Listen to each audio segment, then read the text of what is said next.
Ma prière en ce 7e jour, que Dieu vous favorise. Alléluia. Que le chiffre 5, qui est le chiffre important de la faveur, vous localise ce soir au nom de Jésus. Saint-Esprit, je prie que ce soir, tu viennes encore comme hier, avant-hier, tu viennes encore comme demain, après-demain et les autres jours à venir. Glorifie Jésus-Christ. Merci de nous enseigner, merci de parler au travers de nous, et merci d'ouvrir notre entendement sur les réalités spirituelles. Notre but, c'est que les portes s'ouvrent pour ta gloire et pour notre bien. Au nom de Jésus, Amen. Veuillez vous asseoir, s'il vous plaît. Alléluia.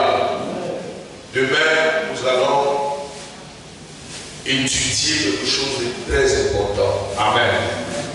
Nous allons parler des 8 secrets pour recevoir l'onction, la grâce. Alléluia. Qui vient du Seigneur. Mais ce soir, il y a 2 points importants sur lesquels je voudrais toucher avant notre message de demain. Amen. 2 Rois, le chapitre 4. 2 Rois, du chapitre 4, à partir du verset 8.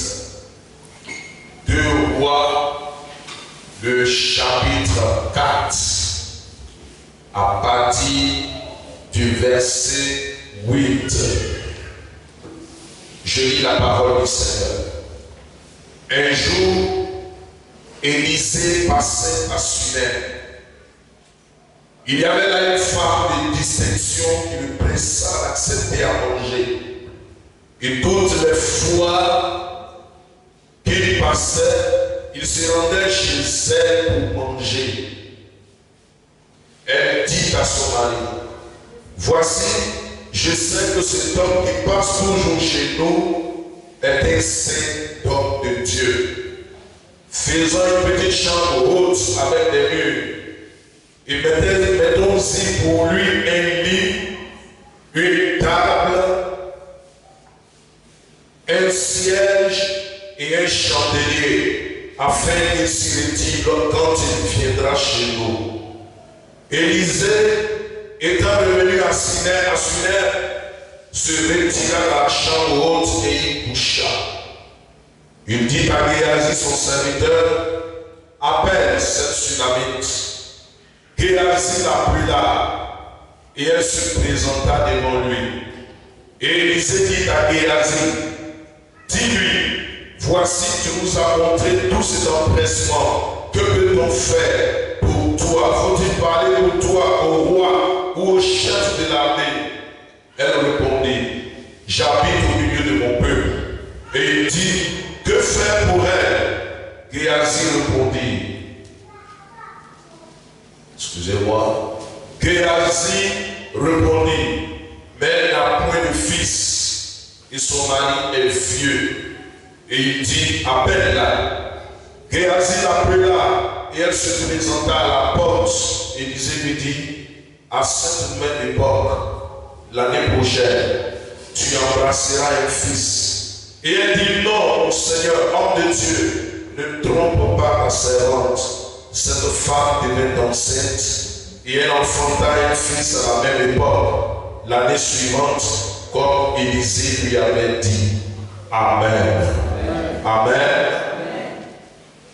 Ce soir, je voudrais nous entretenir autour de ce sous-thème.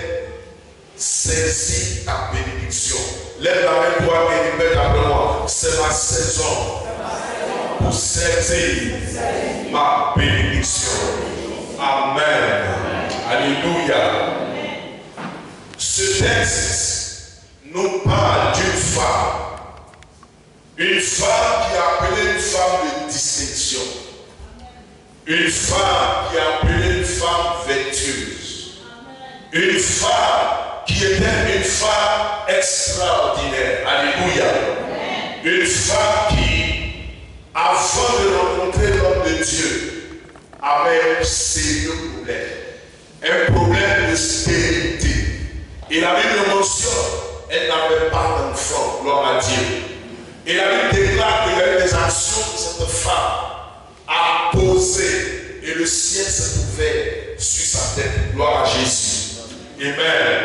Ma prière ce soir est que le ciel s'ouvre sur ta tête au nom de Jésus.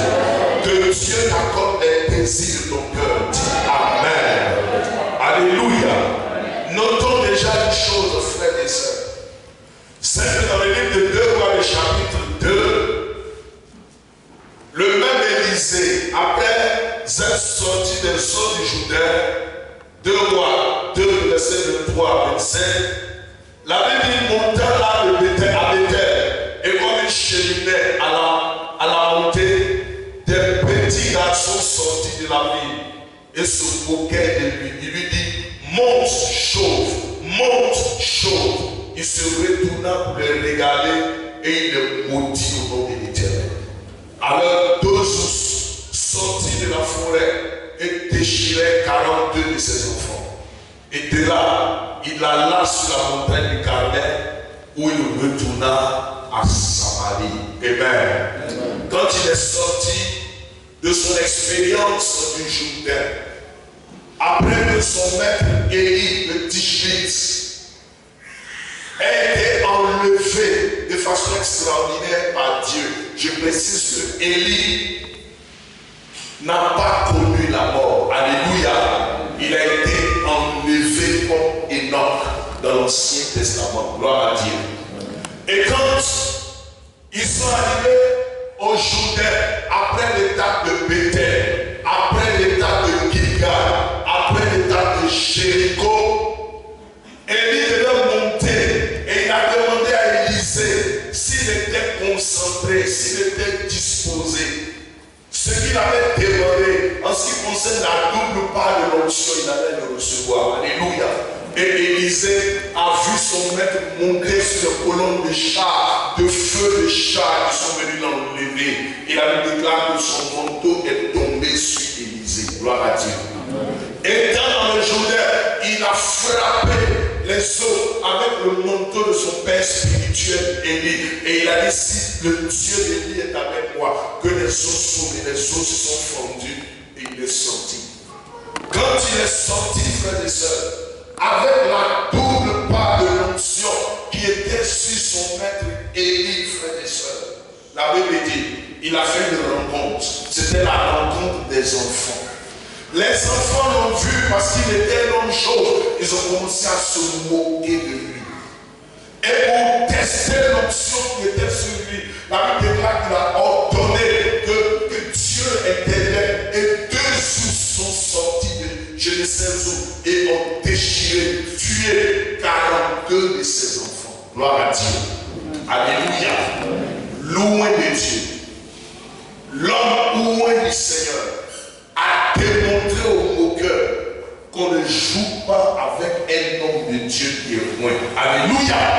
L'homme loin de Dieu, l'homme qui est sorti des eaux du Jourdain, après avoir été bombardé de la double part de l'onction de son maître Élie, qui a défié Akab, qui a arrêté la pluie, le ciel pendant 3 ans et 6 mois, après avoir reçu la double part de son maître, qui a mis hors d'état de lui 450 prophètes de Baal et 400 prophètes d'Astarté, et qui les a fait gorger. Celui qui a relevé l'autel de Dieu, quand il est monté, son fils spirituel a reçu 2 fois l'onction qui était sur sa vie. Et la Bible dit, les enfants, les païens ont joué avec lui et ils ont été déchiquetés par des ours. Alléluia. Plus tard, Élisée, qui avait en campagne d'évangélisation, passait dans une ville qu'on appelle Sunem, que tout le monde dit Sunem. Sunem. Et en passant dans la ville de Sunem, il y avait une femme de distinction. Et cette femme était caractérisée par une chose, le discernement. Lève la main du Seigneur, ce soir, pendant ces 10 jours de jeûne, donne-moi le discernement. Donne-moi le discernement, s'il te plaît, afin de reconnaître le vrai du faux.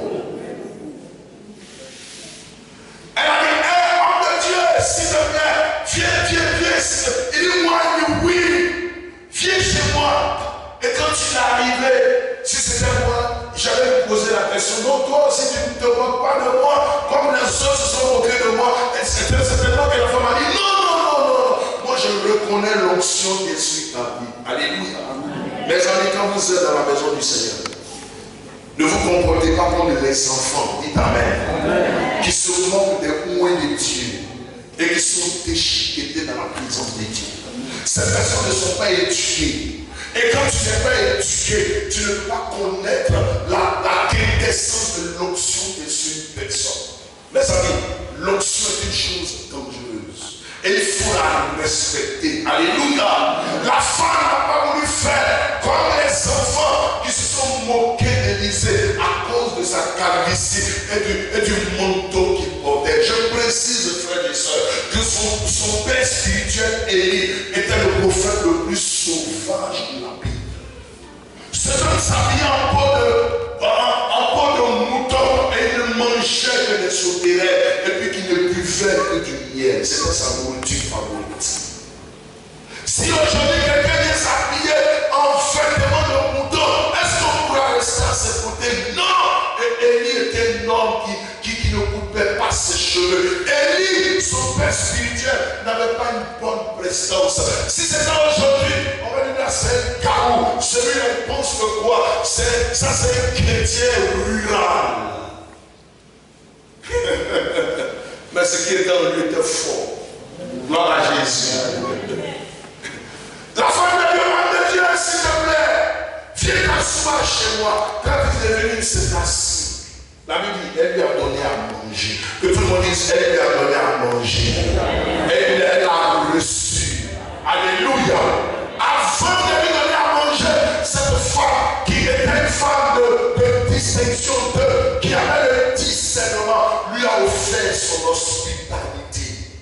La Bible dit, dans le livre d'Hébreux, le chapitre 13, offrir l'hospitalité à certaines personnes, car plusieurs personnes en le faisant ont reçu les anges sans le savoir. Alléluia. Car l'homme de Dieu a mangé sur la femme Sunamite qui a discerné que ce n'était pas des roublards, ce n'était pas n'importe qui n'a pas regardé à sa manière de s'habiller, à sa présence, qui n'a pas regardé à sa calvitie et à ce qu'il avait porté. Elle a reçu avec son cœur. Et quand tu lui as dit merci, elle est repartie. La Bible dit autrefois, quand l'homme de Dieu passait dans la vie, elle est revenue comme de Dieu.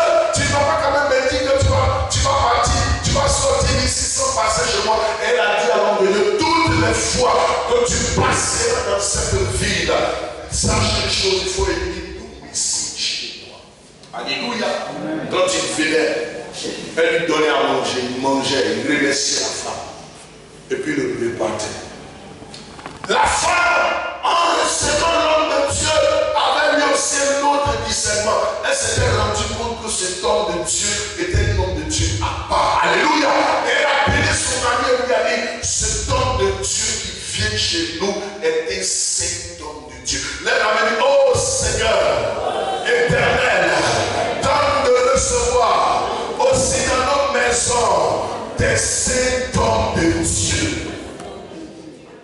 Elle n'a pas dit c'est un homme de Dieu. Elle dit c'est un saint homme de Dieu. Pourquoi est-ce qu'elle a dit que c'était un saint homme de Dieu? Parce qu'elle avait pensé cet homme de Dieu. Elle avait vu que cet homme respectait l'éthique et la théologie du ministère pastoral. Alléluia.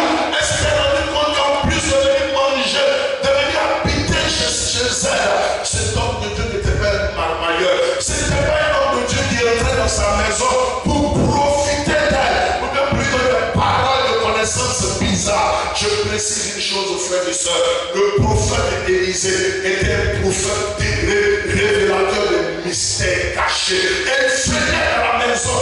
Dieu ne lui avait pas révélé le mystère dans la maison. Dites Amen. Comme vous dites, tu peux être un prophète domatige, un prophète voyant, et puis Dieu peut ne pas te tout te dire. Gloire à Jésus. Je dis gloire à Jésus. Alléluia. Elle a convaincu son mari. Elle dit cet homme de Dieu, c'est un homme de Dieu spécial. Cet homme de Dieu est cet homme de Dieu de par sa vie. Et elle a poussé son mari à construit une petite maison pour l'homme de Dieu. Parce qu'ils se sont dit, ce n'est pas normal qu'avec l'onction qu'il a, qu'il puisse dormir dans notre chambre. C'est pas normal. Construisons pour lui une chambre spéciale, une maison spécialisée où on va mettre un siège, un lit, une table et une chaise avec une lampe. Quand il viendrait pour s'asseoir, se reposer, méditer la parole de Dieu afin d'être efficace dans le ministère. La Bible dit que cet homme a écouté sa femme. Je voudrais marquer une cause. Pour vous dire, femme, si vous voulez avoir vos époux, vous écoute. Cela dépend de votre caractère, de votre comportement. Tu dis Amen. Parce qu'en disant à son mari que cet homme était cet homme de Dieu, construisons une maison, si cet homme n'a pas hésité, lui qui n'était pas en contact direct avec l'homme de Dieu, s'il n'a pas hésité pour lui construire une maison, c'est parce qu'il connaissait le témoignage de sa femme et c'est parce qu'il savait qu'il avait épousé une bonne femme, une femme vertueuse, une femme sage. La femme sage, elle sait bâtir sa maison. C'est la femme insensée, la femme qui est folle, qui renverse sa maison de ses propres mains. Gloire à Jésus. Est-ce que ça va? C'était une femme de distinction. 2, elle avait le discernement. 3, elle a offert à l'homme de Dieu leur hospitalité. 4, et je peux même dire premièrement, cette femme n'a pas voulu faire comme les autres. Je suis venu te dire ce soir qu'il est temps que tu puisses saisir ta bénédiction. Dis Amen. Dis encore Amen. Mais il y a une chose que tu dois jamais faire étant dans la maison de Dieu. C'est la familiarité vis-à-vis de l'homme de Dieu. Est-ce que je peux la dire? L'homme de Dieu venait manger à la maison, mais la femme a su mettre, comment est-ce qu'on appelle une certaine démarcation entre les deux. Malgré le fait que cet homme venait manger à la maison, cette femme a refusé de se familiariser à l'onction qui était sur cette femme. Pardon, sur cet homme. Mes amis, la familiarité d'une onction. Mes amis, ce qui fait que souvent dans certaines églises, les gens prient jeunes, c'est parce qu'ils sont familiers aux hommes de Dieu. Ils prennent leur pasteur comme leur camarade. Ils disent n'importe quoi de leur pasteur. Quand ils toussent, il éternue. Mon pasteur est dans le même mot. Alors que la Bible dit qu'il est celui qui veille sur vos âmes. En d'autres termes, il est comme votre couverture. Vous êtes sous sa couverture spirituelle. Dès l'instant où le parapluie qui te protège, toi-même tu le baisses. Mon ami, s'il pleut, frère, l'eau va te mouiller. Tu n'auras aucune grâce de qui que ce soit. Je parle à quelqu'un? Je parle à quelqu'un? Certaines personnes sont dans les églises, prient, cher, mais dès l'instant où elles sont fous des hommes de Dieu, un peu comme certaines personnes bizarres qui pensent être spirituelles, alors qu'en réalité, ce sont des chrétiens mollusques qui n'ont aucune force spirituelle, qui pensent que dire n'importe quoi des noms de Dieu, ça c'est une malédiction. La femme s'est dit, même si les hommes de dehors ne respectent pas l'homme de Dieu, moi, je me dois de le respecter parce que sa vie est une vie qui témoigne de Dieu. Alléluia. J'ai dit Alléluia. Quand elles ont construit la maison, elles ont déposé là un lit, une chaise, une table. Alléluia. Elles ont mis une lampe. Et puis elles ont attendu. Elles se sont dit, le jour où l'homme de Dieu va passer, on va lui faire la surprise. Elles ont attendu pendant longtemps. Il ne venait pas. Et ça a été peut-être leur prière. Que cet homme de Dieu la vienne. Qu'il vienne Et puis un matin, il s'était là. L'homme de Dieu est venu avec son nom de main, Géasi. Il vient dire bonjour ma fille. Bonjour papa. Bienvenue. Quand ils se sont échangés les civilités, elle a dit papa viens. Mon mari et moi, on est surprise pour toi. Il dit bon, quelle est cette surprise? On lui a dit il faut monter. C'était une maison en hauteur. On dit il faut monter. Il monte. On lui dit cette pièce là c'est pour toi. Si tu veux, tu peux quitter la Samarie qui est ton quartier général pour venir t'installer ici. Mais sache une chose, même si tu refuses de venir t'installer ici, le jour où tu vas passer à Sudan, c'est une chambre spéciale qui a été faite. Personne ne dormira ici. On a appelé cette maison la maison du prophète Élisée. L'homme de Dieu est resté là. Je précise une chose. Ailleurs, on ne le respectait pas. On l'a traité de chaud, de personnes qui n'avaient pas une bonne prestance. Alléluia. Mais la femme qui a eu le discernement a dit ce homme-là, c'est un saint homme de Dieu. Ce n'est pas une homme de Dieu bizarre, raqueteur, menteur. C'est un homme qui marche dans la droiture. Ce n'est pas un homme de Dieu qui vient draguer les personnes qui leur font du bien. Il dit non. Quand l'homme de Dieu l'a regardé, il dit ailleurs, on ne m'a pas respecté. Mais au moins, il y a certaines personnes ici qui me respectent. Il a dit à Géasi, Dieu ne m'a pas encore parlé. Mais Géasi, quel est le problème de la femme? Géasi dit, papa, tu n'as pas remarqué que le jour, à chaque fois quand on vient ici, il n'y a pas une enfant même qui pleure dans la maison. Il dit si. Et puis, il dit, mais son mari, il a une fille. Est-ce que vous m'entendez? Quand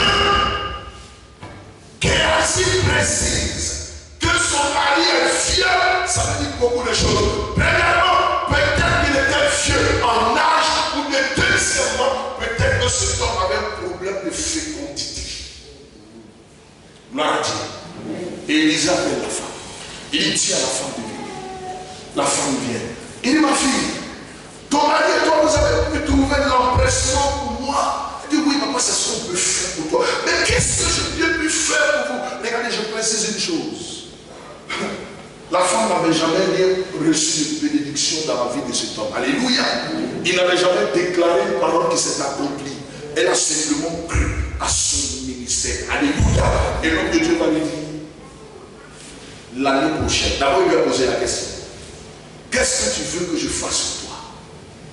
Est-ce que tu veux que je parle pour toi auprès de Ouattara? Elle dit non, il faut laisser ça.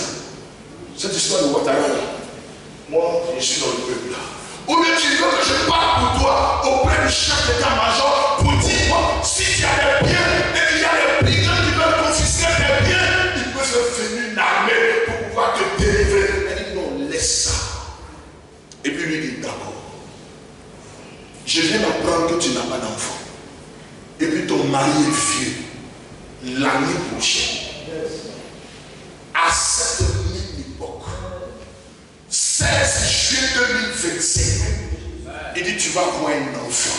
Et regardez ce que la femme a dit. Elle dit non, pardon de Dieu, il ne faut pas me blaguer, Vous savez ce que ça veut dire? Ça veut dire que cette femme qui avait un don de libéralité et un don d'hospitalité dans le passé avait reçu plusieurs hommes de Dieu, malades qui ont prophétisé, à qui elle a donné même des biens et qu'elle n'a jamais rien vu. Et c'est pourquoi elle a dit non, il ne faut plus jamais faire ça. En tout cas, il ne faut pas me blaguer. Gloire à Dieu.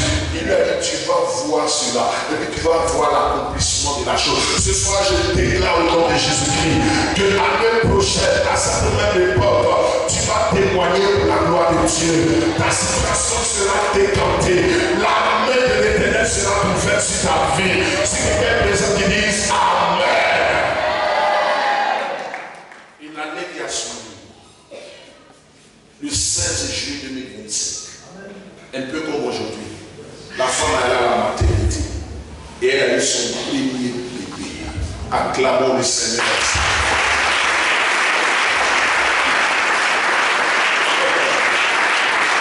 Gloire à Dieu. Mes amis,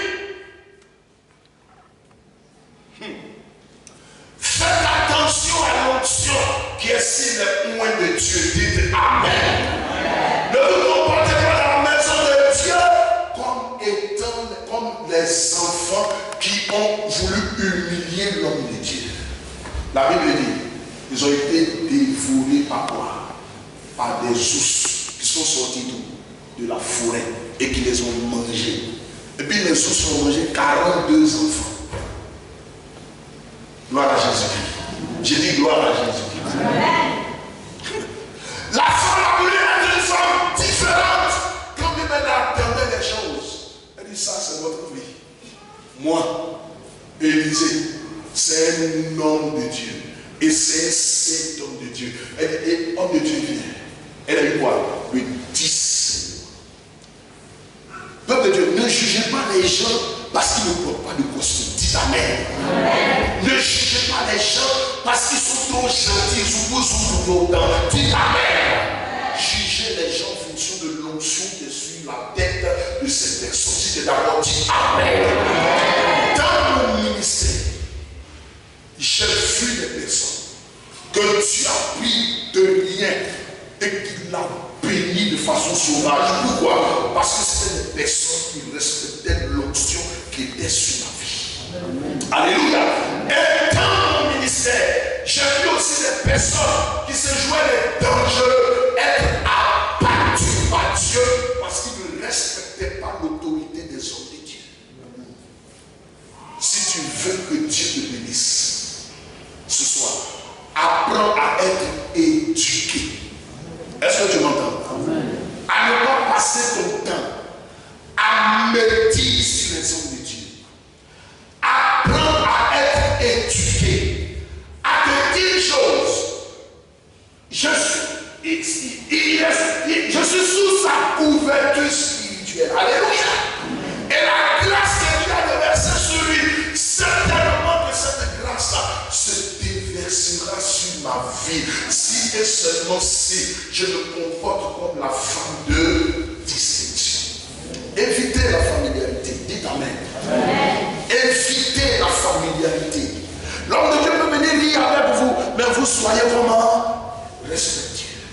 L'homme de Dieu, comme le nom de Dieu, c'est un homme de Dieu. Ça veut dire qu'avant d'être de Dieu, il est quoi? Il est un homme. Il a aussi des qualités, comme il a aussi des défauts. Gloire à Jésus. Et si tu veux être visité, si tu veux être béni, si tu veux être restauré, ne te comporte pas comme ces voyelles. Ne pas dire voyou. Le mot voyeur, c'est le mot voyou. C'est le féminin de voyou. Ne te comporte pas comme ces voyous qui se promènent dans les églises, qui sont comme des vers de terre, qui n'ont pas d'os, de colonne vertébrale et qui persécutent les hommes de Dieu. Vous saurez votre sort. Publiez ça. Afin qu'ils sachent qu'il y a des hommes de Dieu.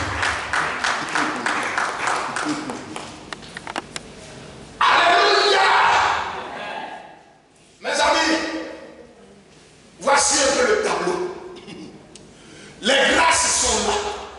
Peut-être que cette femme était allée de médecin en médecin, de gynécologue en gynécologue, plein de choses. Mais à cause du fait qu'elle a offert son hospitalité et elle a cru en Dieu, au ministère de l'homme de Dieu, et à cause du fait qu'elle était une femme vertueuse, Dieu l'a soutenue. Amen. Plus tard, que tout le monde dise plus tard.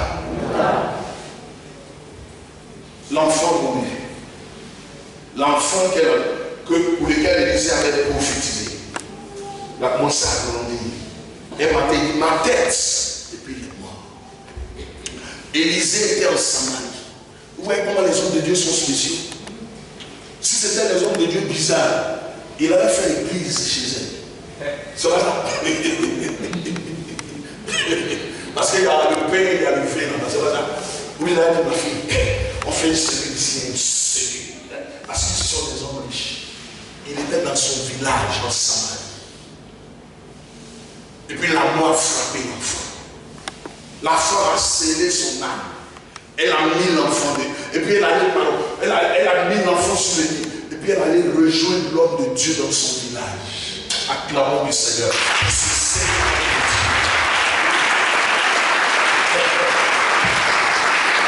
gloire à Jésus. dit c'est un saint homme de Dieu. Si c'était un doudou, on va dire, honorable, on fait une cellule ici. C'est pas ça. Parce que j'ai ma fille, quand je viens, elle prépare les pommes, le gros poisson, comme ce que mon fils, mais c'est quoi, c'est bien manger là. Alléluia. Le gros poisson, le billet là, elle est plus allée.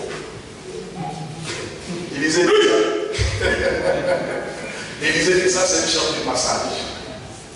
Mon quartier général se trouve en Saint. Et elle est venue voir l'homme de Dieu pour dire, attends, donc toi tu as prophétisé, c'est pourquoi mon enfant meurt demain. Il dit, explique-moi. Quand elle expliquait l'histoire, regardez ce que l'homme de Dieu m'a dit. Géasi. Quand tout le monde dit Géasi. Géasi. Dis à ton voisin, ne sois pas un Géasi. Ne prenne l'Élysée. Élisée lui a donné son bâton de commandement. Il dit, Géasi, tiens. Il y a l'onction dans le bâton.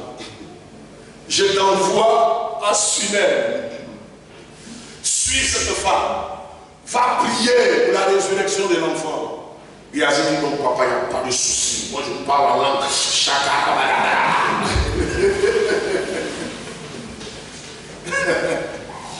Il arrive à Sunem, il entre dans la chambre. Il fait chikarabara, rien. Robo, rien. Jusqu'au soir, rien. La femme peut-être qu'elle lui a dit, si tu continues comme ça, la femme va mourir ici. Alors, monsieur, s'il te plaît, retourne, va voir le maître pour lui dire que ça n'a pas marché, que lui-même se déplace. Alléluia. Et le maître s'est déplacé. Il est venu. La Bible dit, il a mis sa tête sur la tête de l'enfant. Ses yeux sur les yeux de l'enfant. Il a mis son ventre sur le ventre de l'enfant. Il a soufflé dans les narines de l'enfant. L'enfant était ressuscité.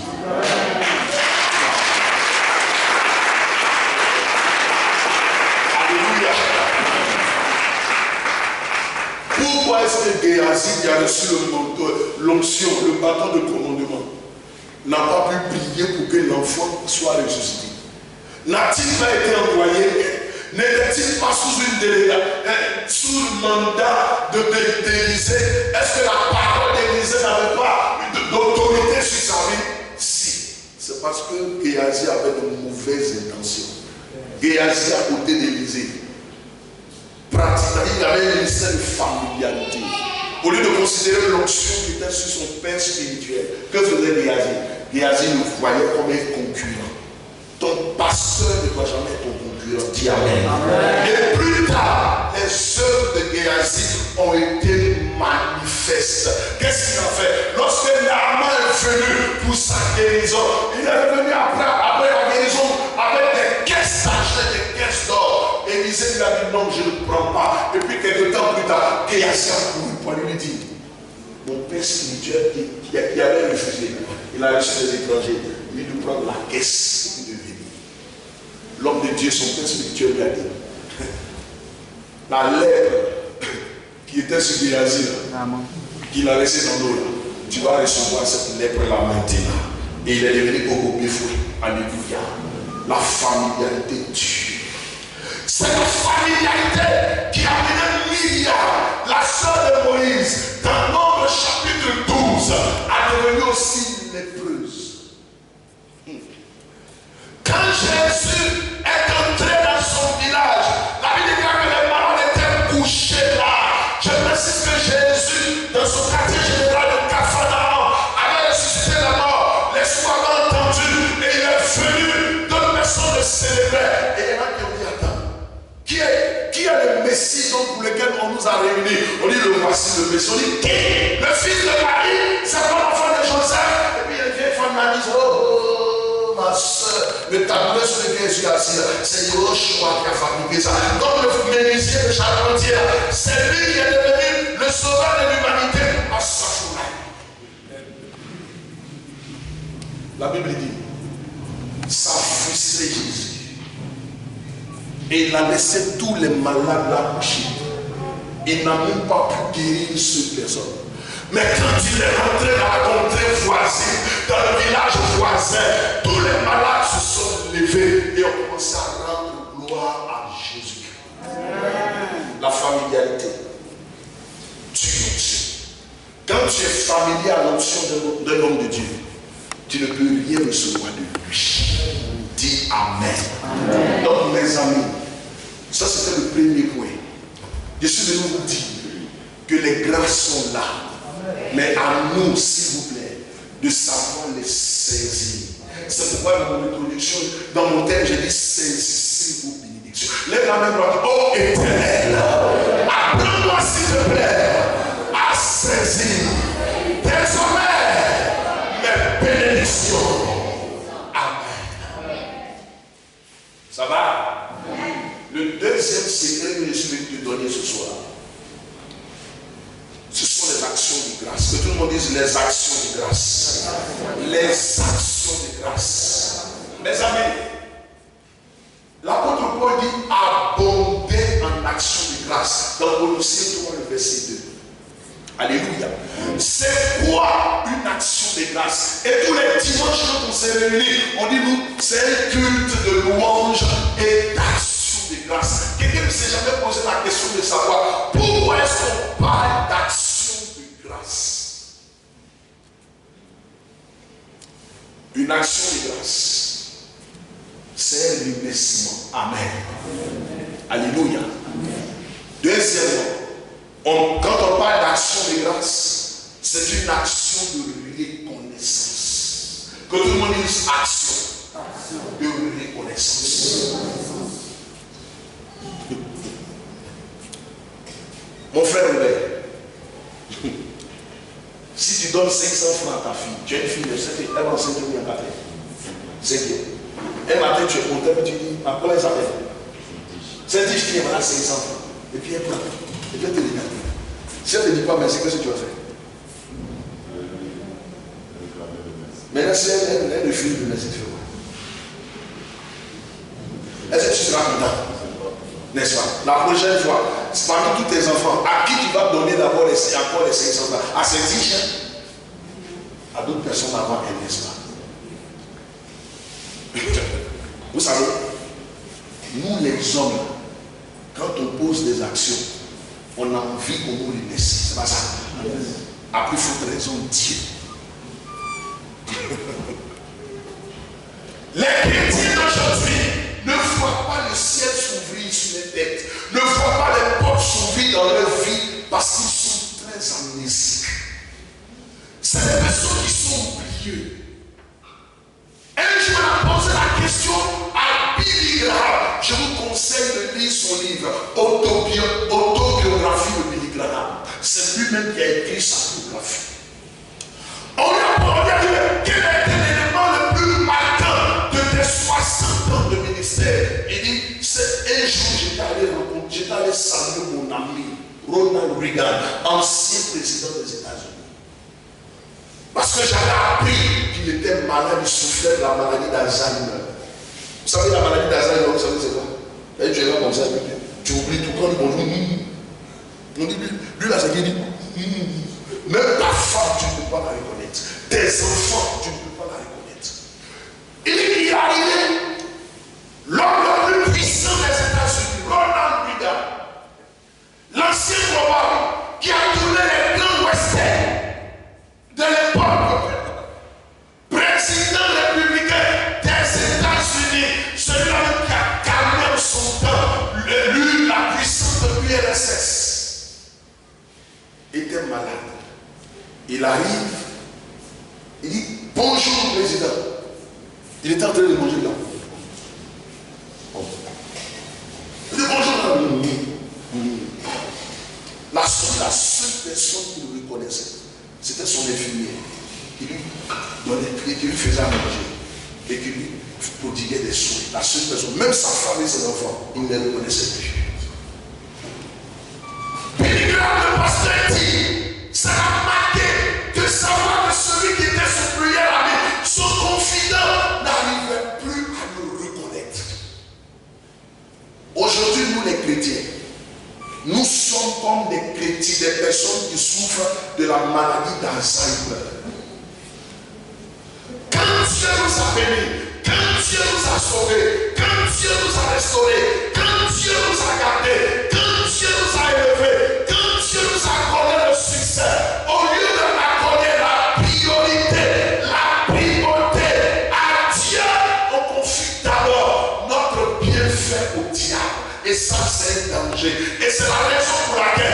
Dieu ne renouvelle plus ses bontés dans nos vies. Alors que la Bible déclare que ses compassions ne sont pas à l'éternel, elles se renouvellent même chaque matin. Est-ce que ça va? Amen. En 2015, une sœur m'avait invité à Yopougon pour son culte d'action de grâce. C'était un dimanche soir. J'arrive, qui je vois? Le pasteur Collet Elie, un bon prédicateur de l'église baptiste de mission. C'était lui qui était l'orateur et il a rendu un témoignage. Il dit bénis Dieu pour sa fille, pour l'initiative qu'elle venait de prendre. Parce que ce n'est pas donné à tout le monde. Même il y a des chrétiens qui sont des responsables, qui n'arrivent pas à le faire. Et puis il a rendu un témoignage. Il dit il y avait un monsieur et sa femme, un couple. Il fut finalement Dieu les avait visités. Leurs deux enfants ont été admis au bac et tout. Les résultats sont sortis. Je crois le jeudi. Et puis, le monsieur a dit le dimanche c'est gâté. On va aller rendre gloire à Dieu. Sa femme dit non, attends ça. Attends ça. Attends. On va les emmener à la plage. On va aller danser. Il faut que les amis, ils ont tous souffert pendant la vie scolaire. On n'a pas qu'à se défouler un peu à la plage. Le monsieur lui a dit non. La femme a dit, chérie, si toi tu n'as pas envie, il faut d'abord qu'on envoie les enfants à la plage. Et puis le dimanche, tu vas venir rendre ton témoignage. Ceux qui vous disent non, il faut forcément écouter ton mari, il faut forcément écouter ta femme, ne les écoutez pas. Est-ce que vous m'entendez? Discerner. Ananias a écouté Saphira. Ils sont quoi? Ils sont pas bons. Discerner. Abraham au début a écouté Sarah. Sarah lui a dit comme il n'arrive pas à faire un enfant. Alors il faut coucher avec la servante. Celui il avait écouté sa femme. Quand il a posé la chose, ça a déplu à Dieu.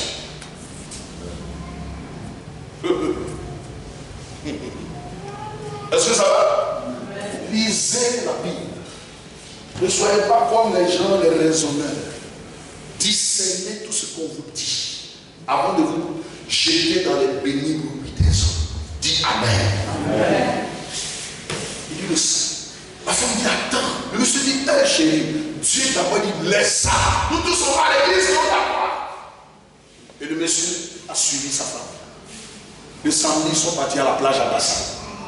Au moment où les gens étaient là, il y a eu des vagues qui sont venues. Et puis les vagues ont ciblé les deux bacheliers. Et puis les ont pris, ils sont entrés dans l'eau. Ils ont tué l'enfant. Parmi tous ceux qui étaient là, personne n'est mort. Ce sont les deux bacheliers qui sont morts.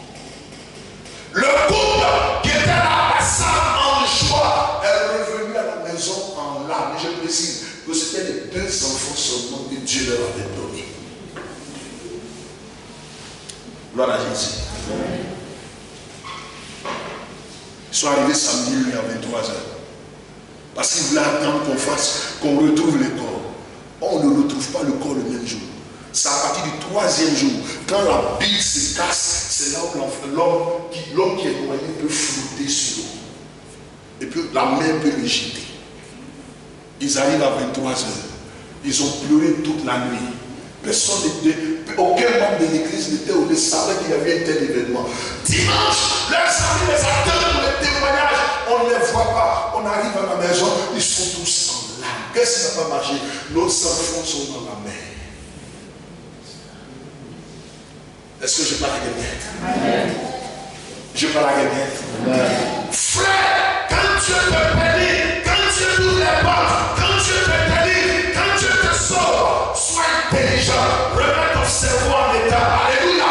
Et dis-toi que celui qui accorde le succès, c'est qui? C'est l'Éternel. Je veux d'abord dire merci à Dieu avant d'aller danser ce que j'ai envie de faire. Amen. Alléluia. Lisons Genèse 8.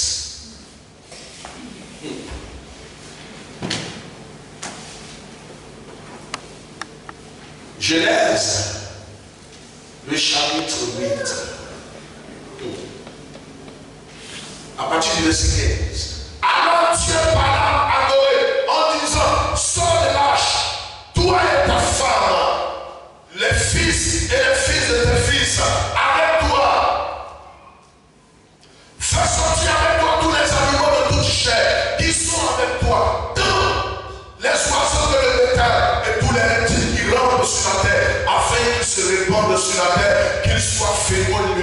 sur la terre. Et Noé sortit avec ses fils, sa femme et les femmes de ses fils. Tous les animaux, tous les reptiles, tous les oiseaux, tout ce qui se meut sur la terre, selon leur espèce, sortit de l'arche. Au verset 9, Noé partit à l'autel à l'Éternel. Que tout le monde dise, Noé partit à l'autel à l'Éternel. Encore, Noé partit à l'autel à l'Éternel. Et regardez, on dit, il prit de toutes les bêtes pures et de tous les oiseaux purs et il offrit les holocaustes sur l'autel. Verset 21, l'Éternel sentit une odeur agréable et l'Éternel dit dans son cœur, je ne maudirai plus la terre à cause de l'homme, parce que les pensées du cœur de l'homme sont mauvaises dès sa jeunesse et je ne frapperai plus tout ce qui est vivant comme je l'ai fait, tant que la terre subsistera. Les sémats et la moisson, le froid et la chaleur, l'été et l'hiver, le jour et la nuit ne cessent point. Noé, sa femme, ses 3 enfants, ça faisait 5 personnes, n'est-ce pas? Plus les 3 femmes de ces 3 enfants, c'était 8 personnes de la race humaine qui avait été bannie.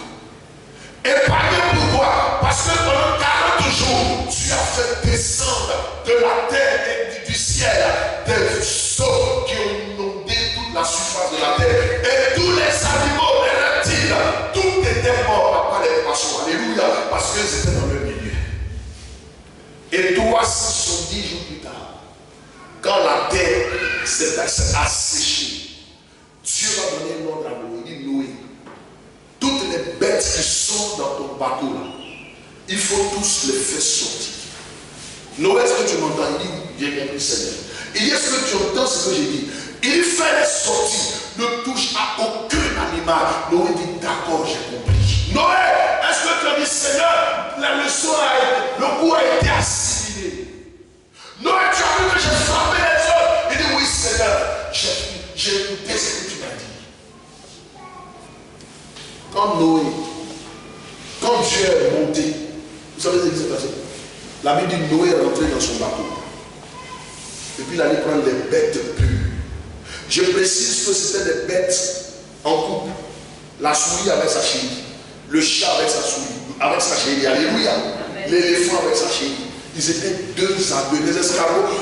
Il y a des amoureux de Noé. Ils ne veulent même pas laisser souris. Vivre sur cette élève aussi.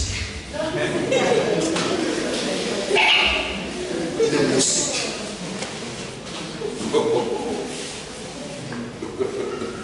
Et puis quoi encore? Qui connaît un animal que nous ne devons même pas laisser vivre? Quoi ça? Les cafards, c'est pas ça? Les souris, c'est pas ça? Ne payent pas maison, ils sont toujours là. Alléluia, ils sont toujours qui cassent tout. Les serpents. Je précise que Dieu a dit à Noé, il faut laisser sortir tous les animaux, ne touche à aucun animal. Il dit, Seigneur, j'ai compris. Quand Dieu est parti, Noé dit, tu vas me connaître. Noé est rentré dans le bateau. Il a pris les dinosaures. C'est ce qui fait qu'il y a des races animales qui ont disparu, qui n'existent pas. Parce que qui va coupler ces races-là pour pouvoir se reproduire quoi? Noé a pris les dinosaures. Il dit sortez. Il les a égorgés. Il les a mis sur un autel. Noé a pris d'autres races animales qui sont pures devant l'Éternel. Et puis il les a mis. Et puis Noé a allumé le feu. Quand il a allumé le feu, peut-être que la femme de Noé lui dit, chérie, tu as fait quoi? Qu'est-ce que Dieu t'a dit? Dieu n'a pas dit de ne pas d'épargner tous les animaux. Noé, tu as oublié ce qu'Adam et Ève ont fait. Tu sais que c'est parce qu'ils ont désobéi que le monde est devenu ce qu'il est. Noé, donc toi, tu vas permettre que Dieu descende pour nous anéantir. Peut-être que le cœur de Noé battait comme ça la chamade. Je déconne.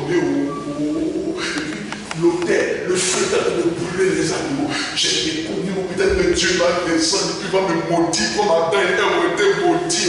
Et puis la Bible déclare que Dieu descend. Et puis il ressent une odeur agréable. Acclamons le Seigneur pour cela. Et regardez, le même Dieu qui lui a dit, il ne faut pas toucher l'animal. Noé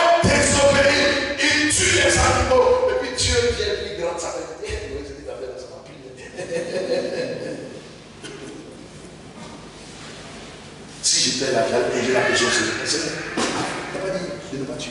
Et tu viens, ça te plaît. Et regardez ce que Dieu va faire. Il dit oui, à cause de l'action de grâce que tu as faite, il me dit merci. Tant que la terre subsistera, les semailles et la boisson subsisteront.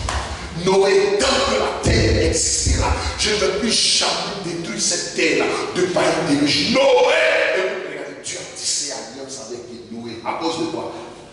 Des belles, en signe de reconnaissance à Dieu. Acclamons Dieu.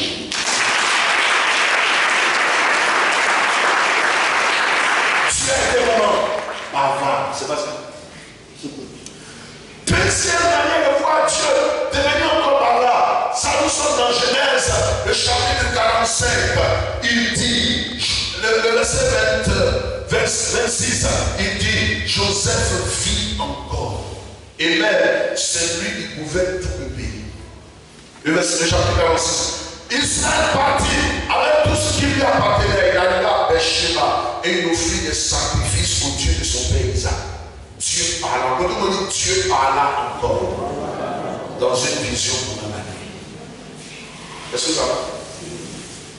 On lui avait dit que son fils était mort. Et pendant 17 ans, il avait oublié son fils parce qu'il avait même fait le deuil de son fils.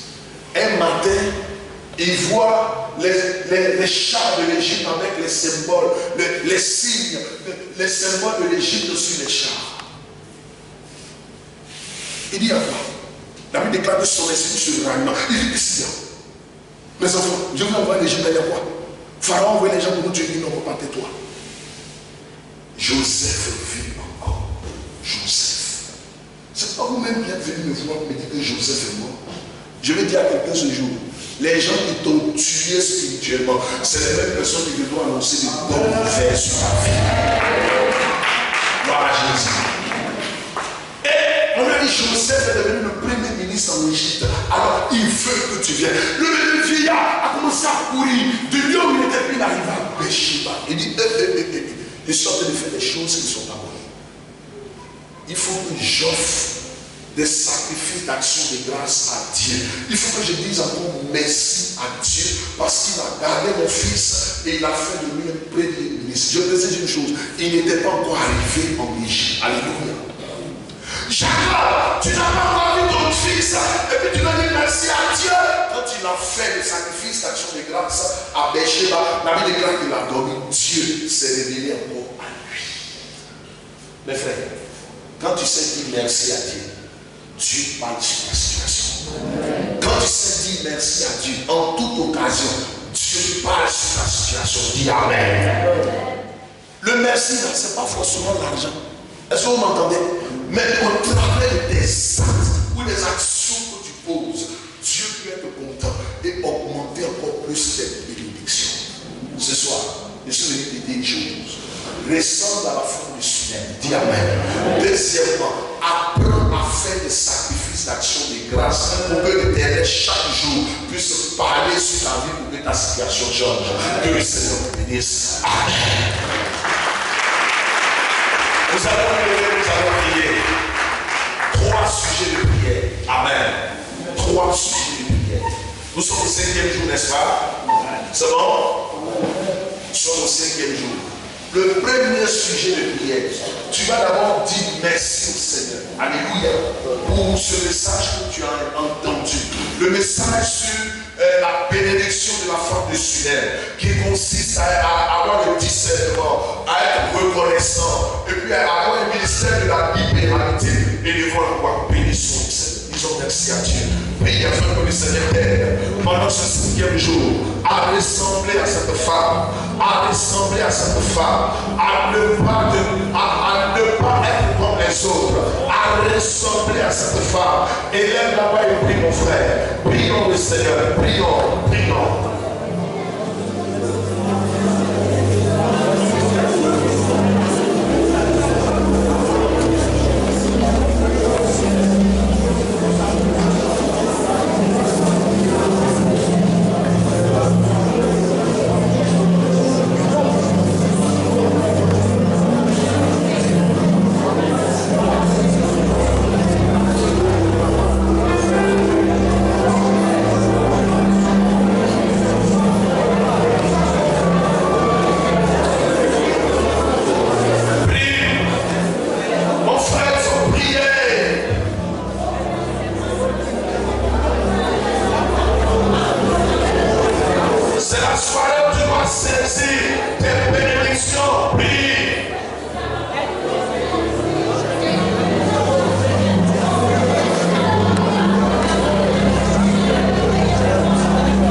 le Seigneur peut te faire grâce afin d'être reconnaissant dans ta vie. Amen.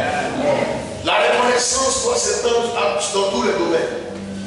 Tu dois être reconnaissant envers ton bienfaiteur. Dis Amen. Il y a des gens qui peuvent faire du bien, ils ne sont pas reconnaissants. David nous a dit, les gens qui ne sont pas reconnaissants n'ont jamais été convertis. Et j'ai vu que les similarités n'étaient pas fous. Regarde, peut-être une femme t'a offert un jour comment tu avais soif de l'eau à boire. Et ça a étanché ta soif. À cause de cela, tu dois être reconnaissant de la vie de la personne. Dis Amen. Peut-être qu'un jour tu as eu des problèmes. Quelqu'un est venu t'aider en raison de 500 francs. Tu es dit, il faut être reconnaissant. Connaissez-toi de dire abonder en action de grâce. Ça veut dire que les remerciements doivent être votre style de vie. Alléluia. Amen. On ne détruit pas celui qui nous fait du bien. Alléluia. On doit être toujours reconnaissant. Ça va? Quand quelqu'un est reconnaissant dans sa vie, il a force. Quand quelqu'un est reconnaissant dans sa vie, mon frère, ma soeur, il réussit tous les jours. Et c'est ce que Noé a fait. C'est ce que Jacob a fait. C'est aussi ce que Salomon a fait lorsque Dieu l'a mis sur le trône. Il allait où? Comment est-ce qu'on appelle? À d'abord pour aller offrir des sacrifices d'action de grâce pour dire merci à Dieu.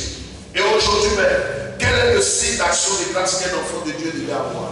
Regarde, Dieu a veillé sur toi pendant 6 jours. Le 7e jour, il dit il faut venir dans ma maison pour me dire simplement merci. Tu dis non, je vais laver les habits. Tu ne sais pas ce que c'est que les actions de grâce. Alléluia. Il dit j'ai travaillé pendant 6 jours et le 7e jour, je veux que tu le mettes à part pour venir m'adorer. Tu dis non, j'ai une course à faire. Tu ne connais pas Dieu. Alléluia. Je dis que l'action de grâce n'est pas seulement matérielle, il est aussi mental, il est spirituel. Ça se voit dans notre comportement. Aujourd'hui, les portes sont fermées. Tu souffres parce que regarde toi-même, mon frère, ma soeur. C'est parce que tu es ingrat. Or, les ingrats n'héritent pas les bienfaits de l'Éternel. Nous allons prier. Si tu es dans ce cas, demande pardon à Dieu. Et si tu sens que tu es un homme qui sait rendre grâce à Dieu et qui reconnaît les mérites de certaines personnes dans ta vie, demande au Seigneur de t'aider afin d'apporter une action de grâce et de la voir. Prions le Seigneur. Prions le Seigneur. Prions le Seigneur. Seigneur des secrets pour les ouvertures des portes. Prions le Seigneur. Prions.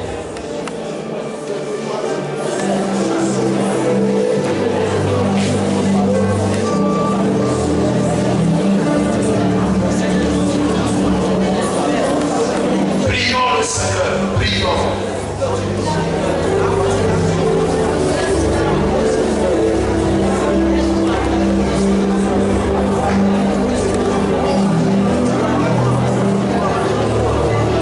Prions Dieu, s'il vous plaît. Dis Seigneur, prends-moi être reconnaissant dans ma vie. Prions.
dois profiter de cette soirée pour être prospère, pour être fécond comme la femme de Sunem. Tu dois profiter de cette soirée pour recevoir la visitation du Seigneur. Lève la voix et parle à Dieu. Demande-lui ce que tu veux qu'il fasse pour toi. Peut-être que ce soir tu es venu avec un problème. Demande au Seigneur de t'ouvrir les portes. Peut-être que ce soir tu es venu avec une situation. Demande au Seigneur de t'ouvrir le ciel. Parce que lorsqu'il ouvre son ciel, personne ne peut le fermer. Lorsqu'il ouvre les portes, personne ne peut les fermer. Lorsqu'il agit, personne ne peut contrecarrer ses mains. Élève la voix, demande à Dieu ce que tu veux qu'il fasse pour toi. Prions.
soit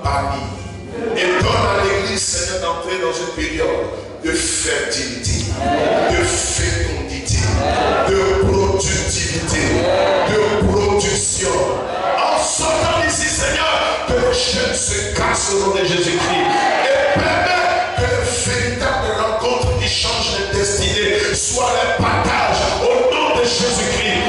Merci pour ces grâces excellentes que tu leur accordes ce soir. Bénis leur vie. Merci de le faire pour notre bien et pour la gloire de ton nom. Désormais, en franchissant les portes, c'est à partir de ce soir.